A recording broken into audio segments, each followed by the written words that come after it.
La Côte d'Ivoire compte 55 nouveaux cas de la maladie à coronavirus aujourd'hui. 21 personnes sont guéries. Et puis le Parlement israélien vient de donner son accord à la formation d'un gouvernement d'union entre le Premier ministre Benjamin Netanyahou et son ex-rival Benny Gantz, mettant fin à la plus longue crise politique en Israël. Bonsoir et bienvenue dans le 19h. 55 nouveaux cas de la maladie à coronavirus enregistrés en Côte d'Ivoire aujourd'hui sur 367 échantillons prélevés. 21 personnes sont guéries et 2 décès sont signalés.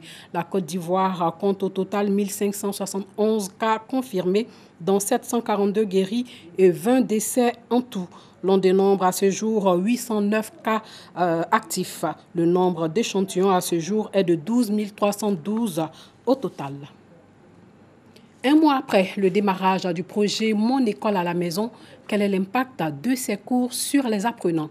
Quelles sont les difficultés rencontrées par ces derniers? Une délégation du ministère de l'Éducation nationale fait une évaluation dans plusieurs villes du pays. L'idée, collecter ces informations et faire des propositions de solutions avant les examens de fin d'année. À Bouaké, une délégation du ministère de l'Éducation nationale a échangé avec acteurs du secteur éducation-formation, élèves et parents d'élèves. Le reportage de Soro Corona. Depuis le jeudi 9 avril dernier, des cours sont dispensés à la télévision et à la radio au profit des écoliers du CM2, des élèves des classes de la 3e et de la terminale. Ces cours dénommés « Mon école à la maison » visent à assurer la formation aux apprenants des classes d'examen. Un mois après, des missions d'évaluation du ministère de l'Éducation nationale, de l'enseignement technique et de la formation professionnelle sillonnent le pays. Cette évaluation a pour objectif de s'enquérir de l'impact, recenser les difficultés et faire des suggestions et propositions. Nous sommes venus dire aux parents que c'est des cours qui devraient se dérouler, qui se déroulent effectivement à la télévision et à la radio. Et nous les appelons à demander à leurs enfants de suivre ces cours. Nous avons fait déjà 2 trimestres. Il reste 300 heures. Ce sont ces 300 heures qui passent à la télévision devant les parents. Et donc, à terme, nous allons organiser les examens à grand tirage. À Bouaké, les élèves ont soulevé quelques limites de cet enseignement à distance. Je propose qu'on essaie d'augmenter le temps pour les élèves, l'explication et les exercices. Que le professeur prenne un peu plus de temps pour expliquer lorsqu'il fait la correction des exercices. Pendant 2 heures d'horloge, acteurs du système éducation-formation, élèves et parents d'élèves ont débattu des cours qui prennent en compte les examens de fin d'année. Nous voulons donc retenir à l'issue de cette mission que d'abord elle est venue à point nommé. Parce que toute action doit être évaluée pour voir sa portée.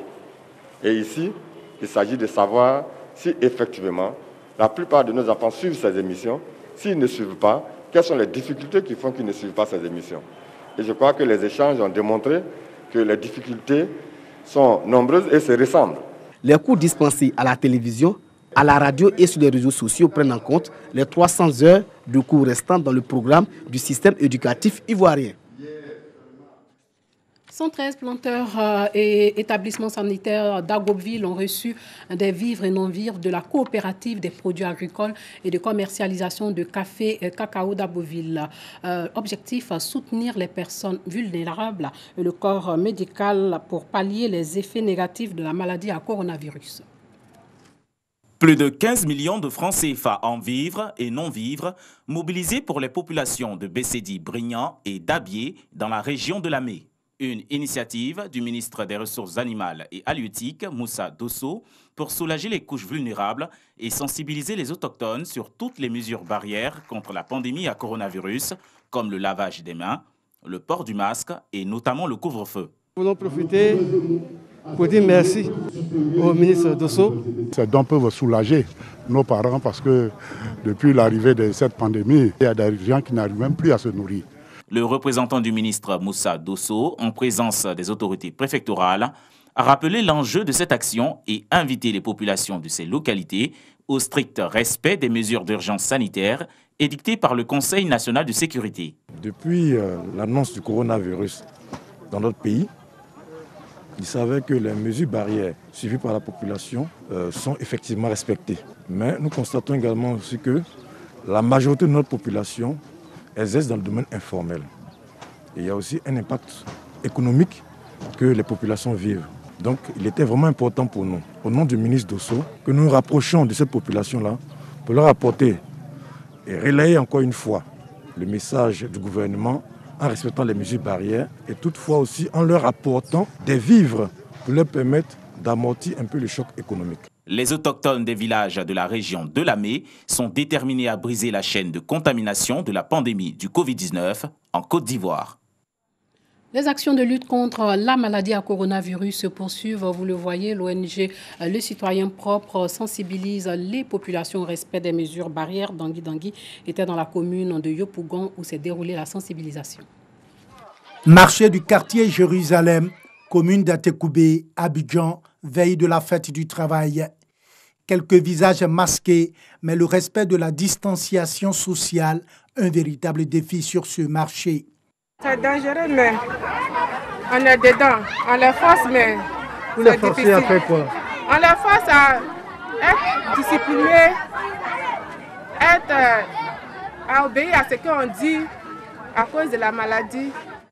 L'organisation non gouvernementale Le Citoyen Propre n'a pas trouvé meilleur endroit pour mener sa campagne de sensibilisation pour le respect des mesures barrières contre le Covid-19. Nous avons vu que le message n'est pas compris. Donc nous avons voulu se mettre en première ligne ici dans ce marché pour mieux expliquer l'importance du respect des mesures barrières. L'ONG Le Citoyen Propre aide l'État à lutter contre l'insalubrité, notamment le jet des ordures dans les lieux publics et contre l'écoulement des eaux usées. La communauté nigériane fait un don de vivres et non-vivres à la mairie d'Adjamé. Cet élan de solidarité pour renforcer les efforts de la municipalité face aux besoins des couches rendues vulnérables du fait de la pandémie à coronavirus. Le don est estimé à près de 4 millions de francs CFA. Clément Boko. Par ces dons, la communauté nigérienne marque sa solidarité avec le conseil municipal d'Adjamé. Un élan de solidarité qui vient appuyer les efforts de la mairie d'Adjamé face aux besoins des populations rendues vulnérables à cause de la maladie à coronavirus. Nous, Nigériens vivant dans la commune d'Adjamé, faisons un don symbolique composé de 120 sacs de riz de 22,5 kg chacun, 400 sacs de pâtes alimentaires de 5 kg chacun, 20 seaux, un carton de savon et un carton de gel antiseptique, 650 litres d'huile de table. Nous voulons servir d'exemple aux autres communautés. Le moment de solidarité est venu pour que cette chaîne de solidarité se crée à tous les niveaux. Donc les Nigériens ne sont pas du reste d'apporter leur contribution à M. le maire pour faire face au niveau de son territoire communal à cette maladie. Le premier magistrat de la commune d'Adjamé a traduit sa gratitude aux donateurs et n'a pas manqué de rappeler les bonnes relations d'amitié et de coopération entre la Côte d'Ivoire et le Niger. Cette communauté est l'une des plus fortes communautés qui résident non seulement à Adjamé, qui ont leur activité ici. Et à travers tous ces dons que nous recevons en leur nom ce matin, nous disons merci. Merci à tous cette communauté qui font confiance non seulement à notre pays, mais également font confiance à notre commune. La mairie d'Adjamé va continuer son action de solidarité envers les couches défavorisées d'Adjamé dans les jours à venir avec ce don des Nigériens vivant dans la commune.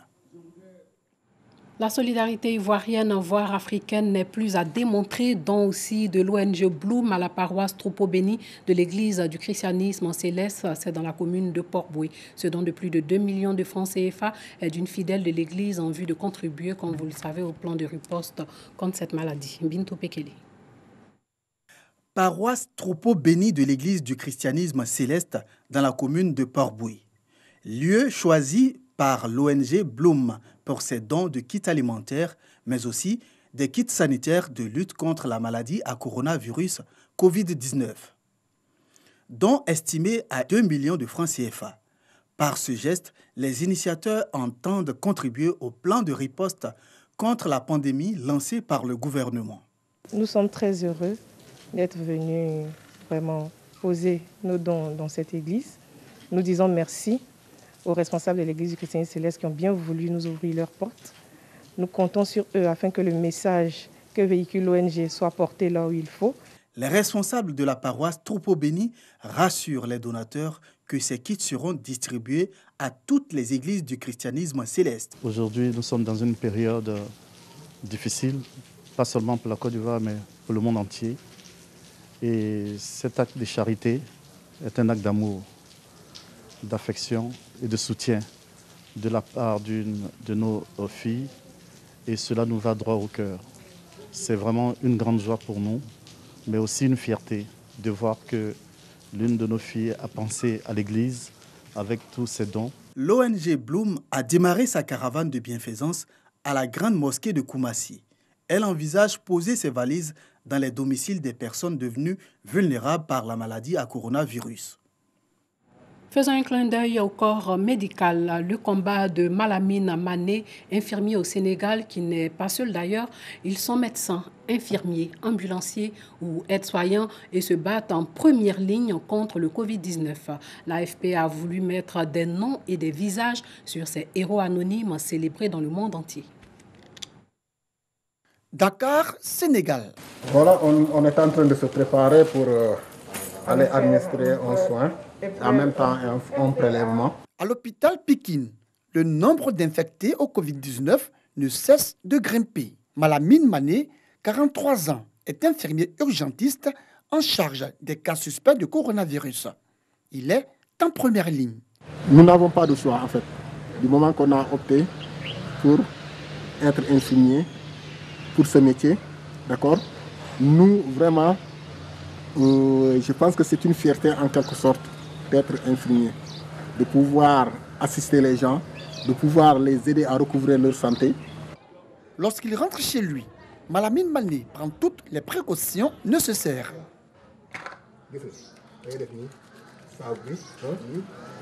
C'est pour éliminer le maximum de microbes. D'accord. Ma grande crainte, c'est ça. Hein? Ma grande crainte, c'est ça, qu'il y ait quelqu'un qui vienne ici, qui soit positif ou qui soit en contact, qui entre en contact avec ma famille. Donc voilà, c'est ça. Le mois de Ramadan est synonyme de charité, de don de soi. C'est pourquoi la Confédération des organisations féminines musulmanes pour l'unité, la paix et le développement en Côte d'Ivoire, COFEMSI, apporte son soutien aux pensionnaires de la maison d'arrêt et de correction à Maka. Ces femmes de diverses associations féminines islamiques ont fait des dons de vivres et de non-vivres et de kits sanitaires aussi. Paraga Sorokone, son reportage est commenté par Bintou Pekili. D'autres prisons civiles. La Confédération des organisations féminines musulmanes pour l'unité, la paix et le développement en Côte d'Ivoire, aux côtés des prisonniers de la maison d'arrêt et de correction d'Abidjan, Maka. Les mains chargées de vivre et de non-vivre, ces femmes œuvrent pour une double action, Ramadan et lutte contre le coronavirus. Cette initiative, ça fait partie de notre devise, le partage. Le partage parce que le mois de carême est un mois de piété et de partage. Donc, nous avons toujours pensé à nos frères et sœurs qui se trouvent à la Maka. Nous préparons du premier jour du carême jusqu'au jour de la fête pour les prisonniers. Chaque année, ça fait 7 ans d'ici là. 1 tonne de riz, du sucre, de l'huile, des packs d'eau, des pâtes alimentaires, du lait et des kits d'hygiène ont été remis aux responsables et guides religieux de la Maka. Nous nourrissons plus de 8000 prisonniers par jour. Nous allons les déposer au magasin. Les magasiniers vont se charger de ça, préparer pour que tous les prisonniers puissent en avoir. Quand la présidente nous a appelés, qu'elle venait aujourd'hui, ça ne nous a pas étonnés. On les attendait, parce que chaque année, elle nous fait des dons depuis le temps de l'imam Bredji, Père à son âme. Donc on demande à tout le monde de venir en aide, surtout dans ce mois de carême. Vraiment, ils n'ont qu'à venir nous aider pour qu'on puisse aider les détenus. La Confédération des organisations féminines musulmanes pour l'unité, la paix et le développement en Côte d'Ivoire est à sa 7e édition de remise de dons aux pensionnaires de la Maka, remplacée cette année par des vivres et non-vivres. Coronavirus oblige. Le reportage de Bintou Pekele était commenté par Clément Boko. Et pour finir, le Parlement israélien vient de donner son accord mettant fin à la plus longue crise politique moderne dans ce pays. Le nouveau gouvernement va devoir gérer plusieurs dossiers brûlants, à commencer par le déconfinement et le redémarrage de l'économie.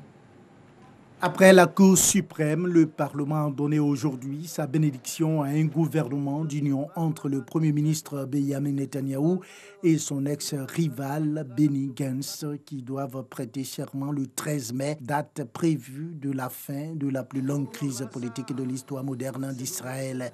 Après des échanges houleux jusqu'à tard mercredi soir sur des amendements à ce projet, l'accord de gouvernement a été validé en fin de matinée lors d'un vote qui laissait peu de doute car le Likoud de Benjamin Netanyahou et la formation centriste bleu-blanc de l'ex-chef de l'armée Benny Gantz et leurs alliés respectifs disposent d'une majorité de sièges au Parlement. Netanyahou et Gantz ont déjà annoncé pour leur part la présentation du prochain gouvernement le 13 mai, dans lequel les portefeuilles ministériels seront partagés équitablement entre les deux camps. Outre le partage du pouvoir et le maintien de Benjamin Netanyahou au poste de Premier ministre pour les 18 prochains mois, le gouvernement aura pour tâche de gérer le déconfinement et le redémarrage de l'économie israélienne qui tournait à plein régime avant la crise liée au nouveau coronavirus. Il devra aussi se prononcer dans le détail sur le projet d'annexion de pans de la Cisjordanie occupée. Après ces mois de crise, Benny Gantz avait accepté de former une coalition avec Benjamin Netanyahou malgré son inculpation afin de permettre à Israël de traverser la pandémie de coronavirus qui a désormais contaminé environ 16 000 personnes dans le pays, dont 239 sont décédées et fait bondir le chômage de 3,4% à 27%. Voilà, c'est la fin de ce journal. Merci de nous avoir suivis et que Dieu restaure chaque personne dans chaque pays touché par la maladie à coronavirus.